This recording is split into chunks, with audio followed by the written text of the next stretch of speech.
একটি যাত্রীবাহী প্লেন যেটা হঠাৎ মাঝ আকাশে প্রায় ৩৯,০০০ ফুট উচ্চতায় উড়ন্ত অবস্থায় যখন দুটো ইঞ্জিনই নষ্ট হয়ে যায়, ভাবুন তো সমুদ্রের মাঝখানে ২৩৯ জন যাত্রী নিয়ে যদি প্লেনের জ্বালানি শেষ হয়ে যায় তখন কি হতে পারে।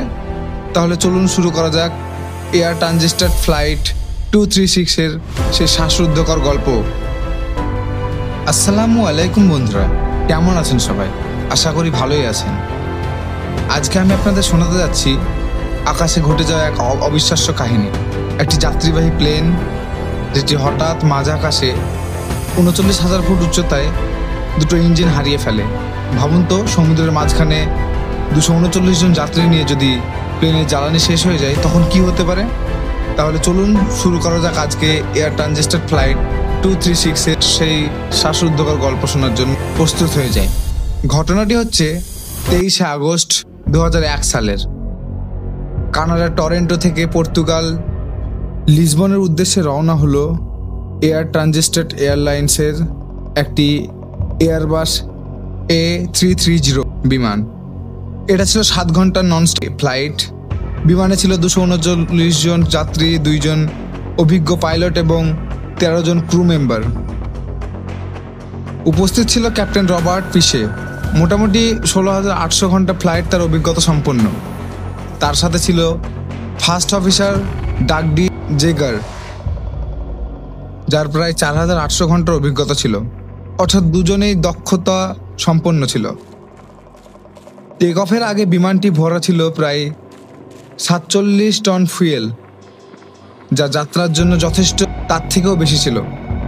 রাত 8:52 নাগাদ বিমানটি টেক অফ করে আর কয়েক মিনিটের মধ্যে উড়ে যায় ৩৯,০০০ ফুট উচ্চতায়। প্রথম 4 ঘন্টা সবকিছু স্বাভাবিকই ছিল, কিন্তু হঠাৎ রাত 1:30 দিকে ককপিটে আসে এক অদ্ভুত সতর্ক সংকেত। সেখানে দেখা যায় অয়েল প্রেশার, টেম্পারেচার আর ফুয়েল কোয়ান্টিটিতে সমস্যা। প্রথমে পাইলটরা ভেবেছিল এটা হয়তো কোনো সেন্সরের ভুল রিডিং, তবে কিছুক্ষণের মধ্যে আবার নতুন সতর্কবার্তা আসে, ফুয়েল ইমব্যালেন্স। তখন তারা এক উইং থেকে অন্য উইংয়ের দিকে ফুয়েল ট্রান্সফার করে যেন ভারসাম্য ঠিক থাকে, কিন্তু এই ট্রান্সফারই হয়ে দাঁড়ায় তাদের সবচেয়ে বড় ভুল। আসলে বিমানটিতে তখন ফুয়েল লিক হয়েছিল, যা কেউ টের পায়নি। তারপরে রাত 1:36 পাইলটরা বুঝলেন জ্বালানির ভয়ঙ্কর গতি কমছে, প্রতি সেকেন্ডে 1 গ্যালিয়ন ফুয়েল হারিয়ে যাচ্ছে। তারা দ্রুত লিসবনের দিকে না গিয়ে নিকটতম এয়ারবেস লাজেসের দিকে বিমান ঘুরিয়ে নেয়। কিন্তু লাজেস তখন প্রায় 280 কিলোমিটার দূরে অবস্থিত। যখন তারা হিসাব করলেন বুঝলেন এই ফুয়েল দিয়ে এতটা পথ টানা সম্ভব না। হঠাৎ রাত 2:13 ডান দিকের ইঞ্জিনে আগুন লেগে যায়। এখন আরেকটি ইঞ্জিনের ভরসা, কিন্তু কিছুক্ষণের মধ্যেই সেটিও কাজ করা বন্ধ করে দেয়। এক মুহূর্তের জন্য মনে হয়েছিল এই প্লেন আর বাঁচবে না। 239 জন মানুষকে নিয়ে সমুদ্রে পড়ে যায়। দুটো ইঞ্জিন বন্ধ হয়ে যাওয়ার পর প্লেনের বিদ্যুৎ চলে যায়, তবে ছোট একটি জরুরি টারবাইন চালু থাকে যাতে ককপিটে কিছু যন্ত্র কাজ করে। এখন প্লেনটি গ্লাইডিং করতে থাকে। একটি এয়ারবাস A330 এর গ্লাইডিং রেশিও 15:1, মানে প্রতি 1 কিমি নিচে নামলে এটি প্রায় 15 কিমি সামনে যেতে পারে। এই রেশিও অনুযায়ী লজেস এয়ারবেস পর্যন্ত যাওয়ার একটি ক্ষীণ আশা ছিল। পাইলটরা সেই আশাকে আঁকড়ে ধরেন। তবে এখানেই তাদের আশার শেষ উপায় ছিল না, তাদের মধ্যে আরও একটি নতুন সমস্যা শুরু হয়।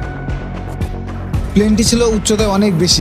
যদি সরাসরি ল্যান্ড করা হয় কিংবা ল্যান্ড করার চেষ্টাও করা হয় তবে বিধ্বস্ত হওয়ার সম্ভাবনা প্রবল ছিল।